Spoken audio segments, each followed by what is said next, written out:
अल्हम्दुलिल्लाहि रब्बिल आलमीन वस्सलातु वस्सलामु अला सय्यिदिल अंबिया'i वल मुरसलीन व अला आलिहि व सहबिहि अजमाईन अम्मा बाद फ़अऊज़ु बिल्लाहि मिनश शैतानिर रजीम बिस्मिल्लाहिर रहमानिर रहीम व अम्रुहुम शूरा बैनहुम। सदर अंजुमन, हकम साहिबान, असतिज़ाए किराम और मेरे सामने बैठे हुए दीनी भाइयों, आज की इस सालाना अंजुमन में मेरी तकरीर का उन्वान है, कहीं हमारी जमहूरियत खतरे में तो नहीं। मुहतरम सामईन, 15 अगस्त 1947 ईस्वी को हमारा मुल्क अंग्रेजों के पंजाए इस्तिबदाद से आजाद हुआ और आजादी के तकरीबन 2.5 साल बाद 26 जनवरी 1950 ईस्वी में आइन का निफाज अमल में आया। उसके बाद से हिंदुस्तान एक मुकम्मल खुद मुख्तार जमहूर मुल्क बन गया, जिसका ख्वाब हमारे रहनुमाओं ने देखा था और जिसकी आबियारी के वास्ते जामे शहादत नोश किया था। इस वाक़िया को अब 73 साल से जायद का अरसा गुजर चुका है, जो हमें आइन पर अमल आवरी के हवाले से दावत इख्तिसाब दे रहा है।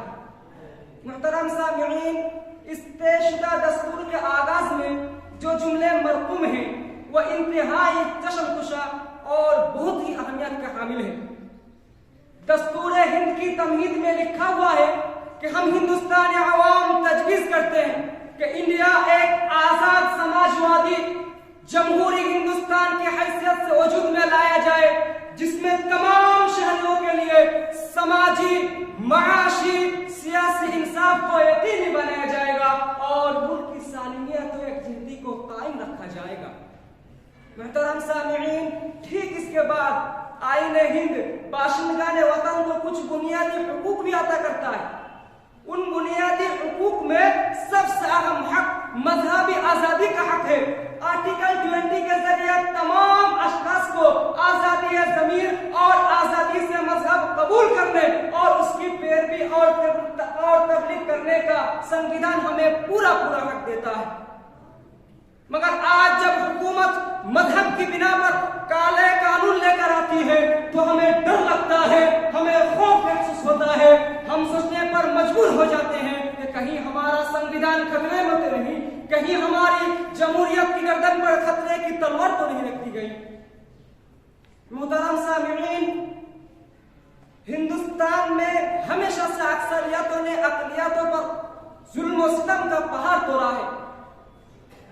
अक़लियतों का पहले एक हक नहीं था कि वो किसी स्कूल, कॉलेज और यूनिवर्सिटी में जाकर तालीम हासिल करे, लेकिन जब हमारा मुल्क आजाद हुआ और संविधान लिखने की बारी आई तो उस संविधान में आर्टिकल 30 के जरिए तमाम अक़लियतों को, चाहे वो मजहब की बिना पर हो, चाहे वो जुबान की बिना पर हो, अपनी पसंद का तालीमी इदारा कायम करने और उसका इंतजाम करने का पूरा हक दिया।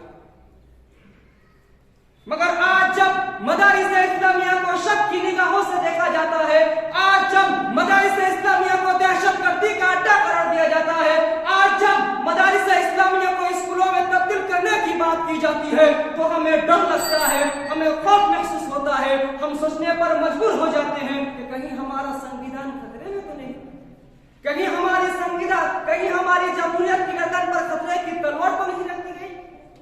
मुहतरम सामईन, यह हमारे बुनियादी हुकूक है, मगर ये तमाम के तमाम हुकूक बिल्कुल बेकार और कचरे की मानंद है अगर इनको मनवाने के लिए शहरियों के पास कोई मुअस्सिर जरिया ना हो।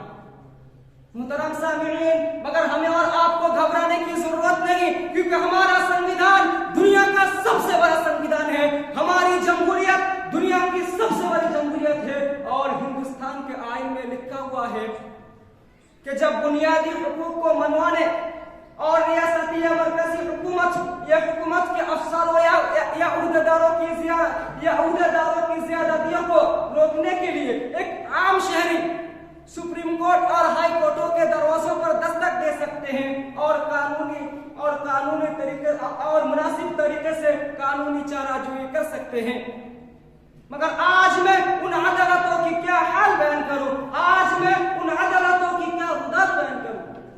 कि इंसाफ गासिबों की हिमायत में जाएगा, ये हाल है तो कौन अदालत में जाएगा। अब आखिर में अल्लाह ताला से दुआ है कि अल्लाह तो हम तमाम शहरियों को अपनी बुनियादी हुकूक को जानने, पढ़ने और उस पर अमल करने की तौफीक दे और मुल्क हिंदुस्तान को अमन और शांति वाला बना दे। आमीन। अस्सलामु अलैकुम व रहमतुल्लाह।